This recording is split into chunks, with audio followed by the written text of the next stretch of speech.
Hello बच्चों, तो चलिए इस प्रश्न को पढ़ते हैं। सिद्ध कीजिए sine inverse 5/13 plus sine inverse 7/25 बराबर में कॉस इनवर्स 253/325। तो देखो यहाँ पर हमें सिद्ध करके दिखाना है कि जो बायां पक्ष है वो दाएं पक्ष के बराबर आएगा। तो प्रश्न में आगे बढ़ने से पहले इस प्रश्न से संबंधित जो मुख्य उदाहरण है उसकी हम चर्चा कर लेते हैं। देखो मुख्य उदाहरण यहाँ पर देखो हमें पता होना चाहिए कि साइन इनवर्स एक्स प्लस में कॉस इनवर्स एक्स, इसका जो मान है वो पाई/2 के बराबर होता है, जहां पर x का मान कहां से कहां तक हो सकता है, -1 से +1 के मध्य। ठीक है, और बराबर भी हो सकता है -1 और +1 के। तो x इस प्रकार जाता है, तो sine inverse X plus cos inverse x का जो मान है वो पाई/2 हो जाता है। फिर देखो यहाँ पर हमें ये भी पता होना चाहिए कॉस इनवर्स एक्स प्लस में कॉस इनवर्स वाई का जो सूत्र होता है वो क्या होता है, cos inverse X Y minus में वर्गमूल 1 - x² गुणा में 1 - y²। ठीक है, और यहां पर देखो जो x है उसका मान भी 0 से बड़ा या बराबर होना चाहिए, और y है उसका मान भी 0 से बड़ा या बराबर होना चाहिए। ठीक है, और देखो हमें यह भी पता है कि कॉस इनवर्स अगर लिखा हो -x तो उसका अर्थ क्या होता है, पाई माइनस में कॉस इनवर्स x। ठीक है, तो ये सब हमें पता होना चाहिए। तो अब देखो जो बायां पक्ष है उसको हम लेते हैं और सरल करते हैं। तो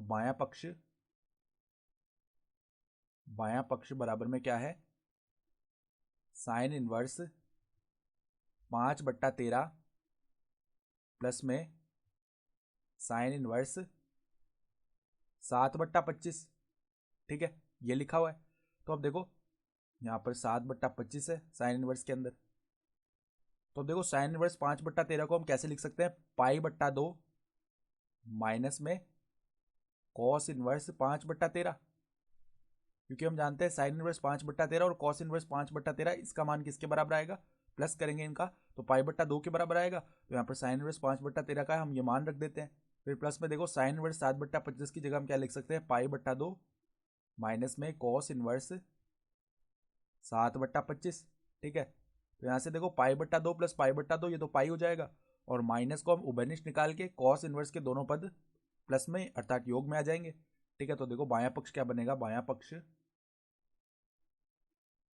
बराबर में पाई माइनस में यहाँ पर बन जाएगा कॉस इनवर्स 5/13 प्लस में कॉस इनवर्स 7/25।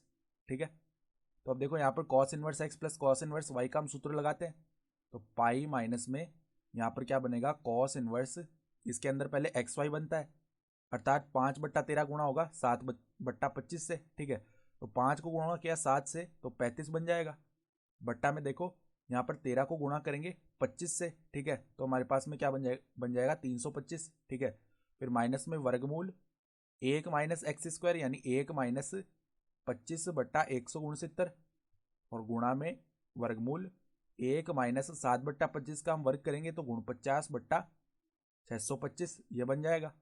ठीक है, तो अब देखो पाई माइनस में कॉस इनवर्स 35/325, और यहाँ पर देखो माइनस में यहाँ पर लैसे लेके हल करेंगे अंदर तो 169 - 25 बनेगा ऊपर, जो कि 144 हो जाएगा, बट्टा में है 169, और यहाँ पर क्या बनेगा वर्गमूल में 625 माइनस गुण 50 अर्थात 576 बट्टा में 625 ये बन जाएगा। ठीक है, तो यहाँ से देखो पाई माइनस में कॉस इनवर्स यहाँ पर 35 माइनस में यहाँ पर क्या बन जाएगा, देखो 144 का जो वर्गमूल है वो 12 आता है, तो 12 गुणा में यहाँ पर 576 का वर्गमूल क्या आ जाएगा 24, तो 12 गुणा में 24 बनेगा ऊपर, जिसका मान हमारे पास में कितना होता है 12 गुणा 24 करेंगे। ठीक है, तो यहाँ पे 12 गुणा 24 और बट्टा में क्या आ जाएगा 13 गुणा में 25। ठीक है, तो देखो ये मान क्या बनेगा अब, पाई माइनस में यहाँ पर 35/325 भी है। ठीक है, ये चल रहा है साथ में, तो पाई माइनस कॉस इनवर्स यहाँ पर देखो 13 गुणा 25 करेंगे तो 325 ही आने वाला है, तो 325 तो लैसा हो जाएगा, और यहाँ पर 35 माइनस में 12 चौक 48, 4 हासिल चला गया। ठीक है, तो 12 दूनी 24 होता है, तो यहाँ पर 28 आ जाएगा, अर्थात 35 - 288 ये बन जाएगा। ठीक है, तो इसका मान क्या आएगा, माइनस का 253 आ जाएगा। तो देखो बायां पक्ष क्या बना, बायां पक्ष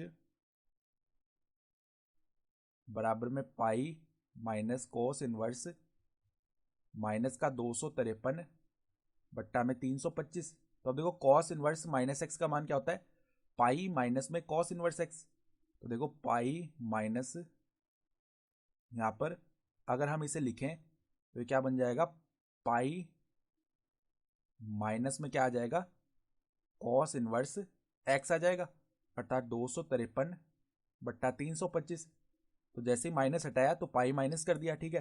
तो अब देखो यहाँ पर इस ब्रैकेट को खोलते हैं तो पाई माइनस पाई शून्य हो जाएगा और माइनस अंदर माइनस से गुणा हुआ तो प्लस बन जाएगा। तो कॉस इनवर्स 253 बट्टा में 325, और यही किसके बराबर है, दाएं पक्ष के बराबर है, तो बराबर दायां पक्ष, ठीक है। तो हम बाएं पक्ष को सरल करते करते दाएं पक्ष के बराबर लेकर आ गए। तो हम क्या लिख सकते हैं, इति सिद्धम, अर्थात दी गई उदाहरणा के आधार पर हमने सिद्ध करके दिखा दिया। तो आशा करता हूं कि आपको ये प्रश्न समझ में आया होगा। धन्यवाद।